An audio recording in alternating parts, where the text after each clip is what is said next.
Well, somebody I met a long time ago, and he's, as an Academy Award producer, he's done a lot of stuff. And he told me one thing. He was trying to pitch a project to Frank Sinatra, Hmm. and he would not read his script. He goes, so what I did is I bought a leather recliner, Hmm. a box of cigars, and a bottle of Jack Daniels. And he sent all this with the script. He goes, whenever you have time, have a seat, have a drink, smoke a cigar, read my script. You got to call next day, I'll do the movie.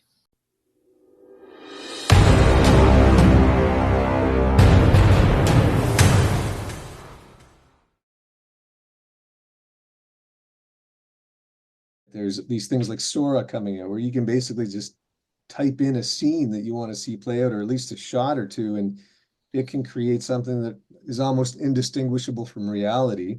I mean, I know that's probably still, maybe 3, 4 years out from being, more effective for someone who's telling a whole narrative story, Yeah. but it's on the horizon. I mean, in 5 to 10 years, I don't think that's going to be able to be prevented from being a thing. So I'm just wondering, on the brighter side of that, because it's part of a set of tools now that are available to filmmakers who maybe didn't have the money before, like with the 180 or 360-degree screens, digital Yeah. screens that can recreate anywhere on the planet or in the universe for that matter.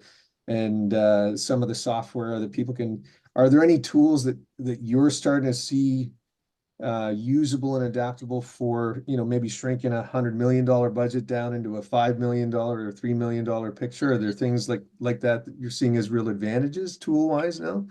Well, honestly, I think people that are capable of doing $100 million movies, they don't really care, Right. right? They can get the money, they have the backing. They're not looking at anything. What they're looking at is, putting the best quality on screen. How it gets there, I don't think they really care, Right. whether it's done by a computer or a person out. I think this is more for the independence. Even if you're a writer, you're writing something and you got a writer's block. Okay, so you go to AI and you ask AI and it'll give you a scene and you say, okay, you know what? I don't like what they did, but give me an idea. Hmm. I don't think there's anything wrong with that, right? Like personally, Yeah. and I know probably a lot of people disagree because they say it's taking jobs away.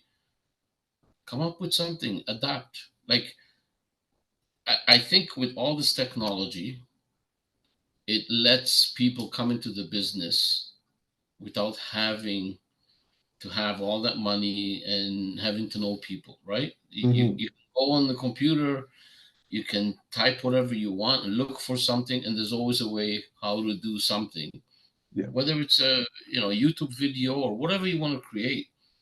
Before, you know what, you want to edit, you have to get editing software, and you got to spend thousands of dollars on monitors and keyboards and so on. Hmm. Now, Hmm. what does it take? There's nothing wrong with that. Yeah. At Yeah. least I don't think so, because it gives people the advantage, right? Okay, they're not doing $100 million movies, but they're doing something, for the new generation, right? Yeah. The new generation don't have cable. They watch online, whether streaming or YouTube or whatever they watch, but they're not paying for cable. Hmm. Hmm. I don't know any kid, my children's age, that watch cable. Yeah. They don't. They'll stream everything, and most of the time, sadly, they watch it on their phone. You have a TV right there. Why on the phone? You Yeah. know, we work hard to get a big TV, and they're like, I don't get it.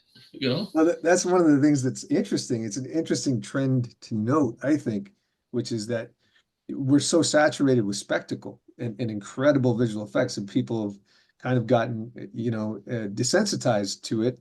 And now, what probably nobody expected was it was like what you mentioned.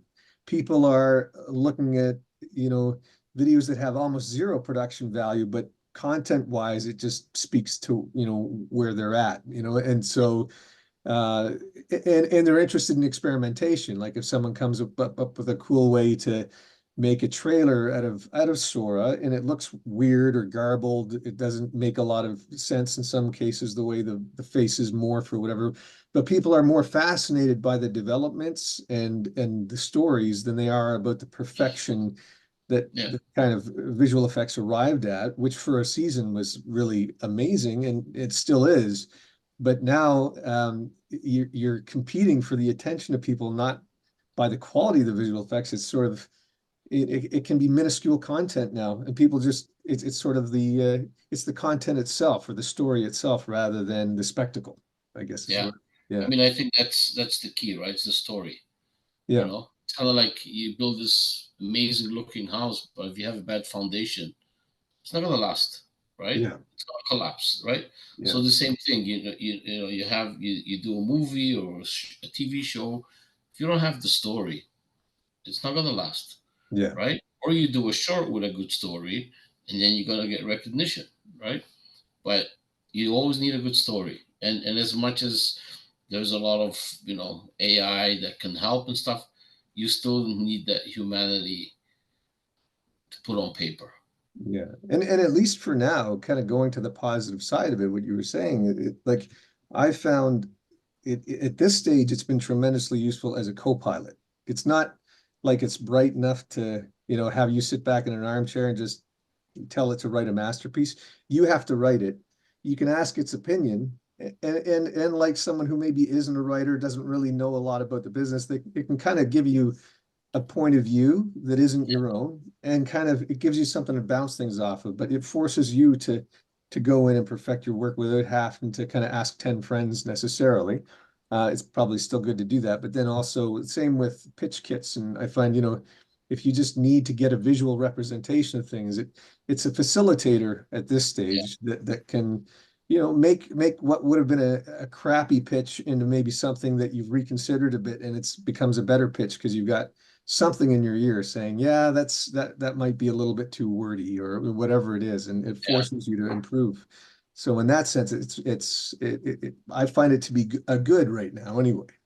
No, I think it's helpful. Like I had an idea for a project, years ago. Well, somebody gave me an idea for a project. Said, you should do a project on this, and I said, something to think about. And then I was at one of the markets, and I was in an elevator, and I actually did do an elevator pitch because somebody goes, "What are you working on?" I Right. said, "Oh, I have this idea for a horror film." He goes, "Oh, what is it?" And I pitched it. They go, "We want it. We'll buy it." I go, "What do you mean?" He goes, "I'll buy all Asia." So seriously, he goes, "I'll put up money." He goes, "This is amazing, right?" He Wow. goes, "Put something in writing." He goes, "Send me something to read." I said, "Okay." So then I'm like, "What do I do?" So I spoke to a friend of mine. He's a showrunner, writer. He's done some big movies, big TV series like Handmaid's Tale and so on. And I said, I have this idea. He goes, "I'll write it. I want to direct this." He goes, "I love it." I said, "Oh, I just need a synopsis." Mhm. He goes, "What's the story?" And I gave him my pitch. He goes, "Oh, this is great." He went back, comes back 2 weeks later, and he sends me 3 pages. And I'm like, "This is not my pitch." I go, "This is different." He goes, "Yeah, but I thought," I said, "No, no, I pitched somebody my story, and I got to stick with that story." So then I, spoke to somebody else, and they did the same thing.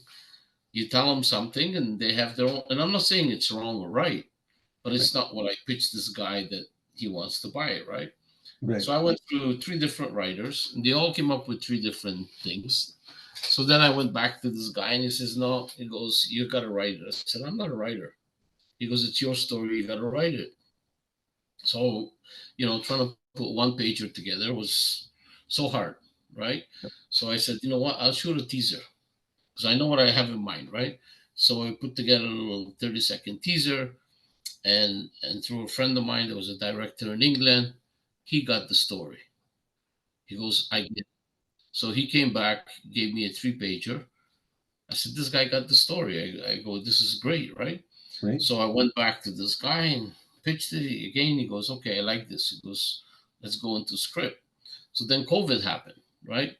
So this director in England, like as much as he liked it, he goes, "I need money up front." I said, "I just shut down our office. I just spent 6 months renovating. We built, green screen. I got all like I spent a lot of money, right? We just moved into the place. and I got to shut down. I said, I really don't have the finance right now, right? Yeah. He goes, I'll come back when you do.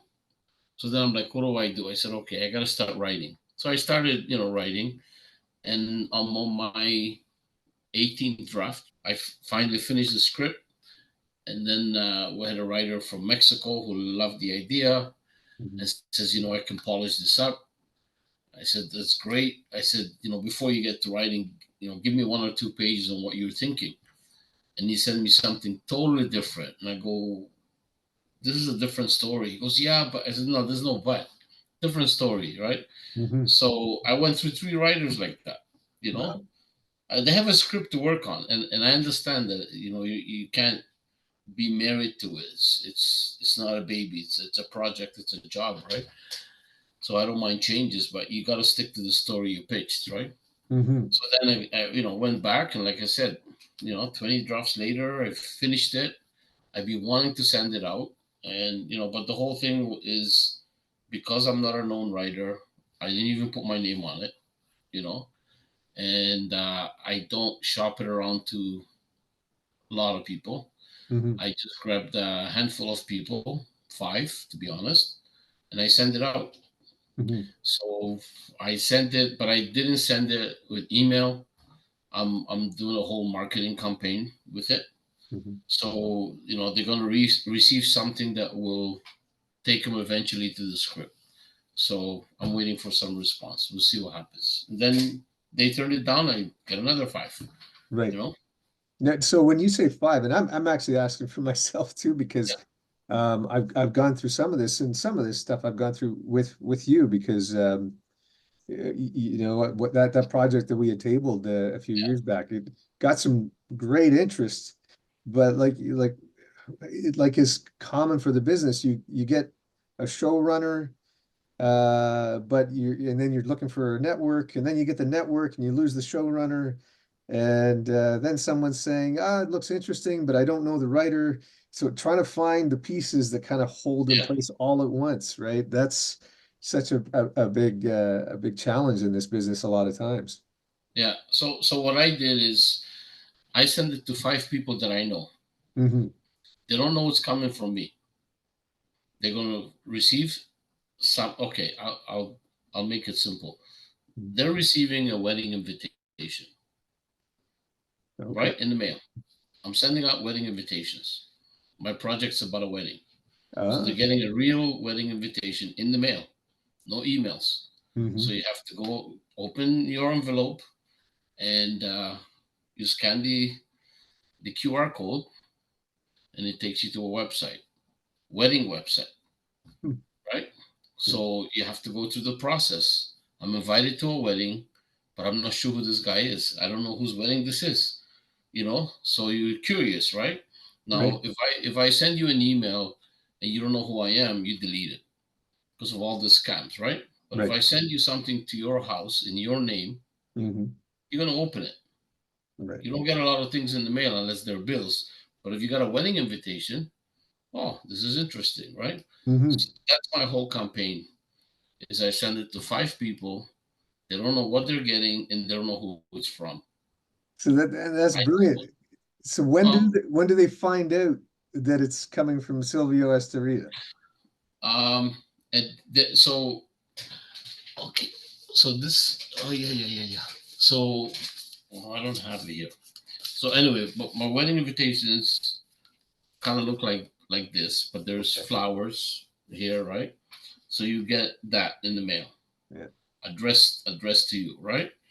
So you open it up, and it takes you to basically a 30-second teaser, Hmm. not of a movie. You're invited to, right? And there's music, and Hmm. then at the end you realize, wait a minute, what is this? And then it'll say save the date, and then you see my name, right? Okay. So when you do that, then it takes you into pitch Bible and script. Now you have a choice. If you're interested, you click and you watch or you read whatever. If you're not, you move on. Right. Wow. I mean, I can't speak for everybody. But I think that's quite ingenious because, like you said, one of the toughest parts of this business is getting people to actually sit down and look at the material. And yeah.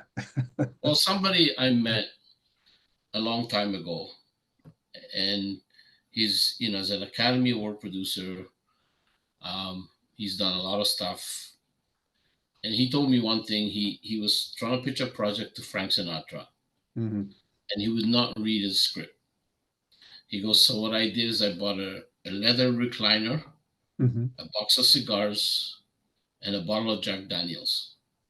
And he sent all this with the script. He goes, whenever you have time, have a seat, have a drink, smoke a cigar, read my script.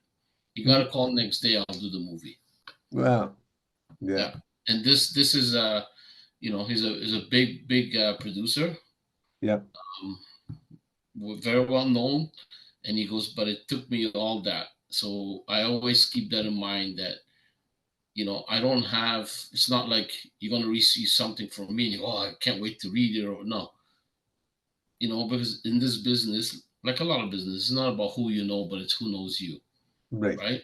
And Hmm. I don't want to send it to somebody and they say, okay, I have to read it because I know this guy.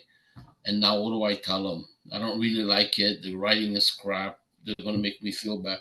I don't want that. So they don't know who it's from. You're interested. You're interested in the project, not me.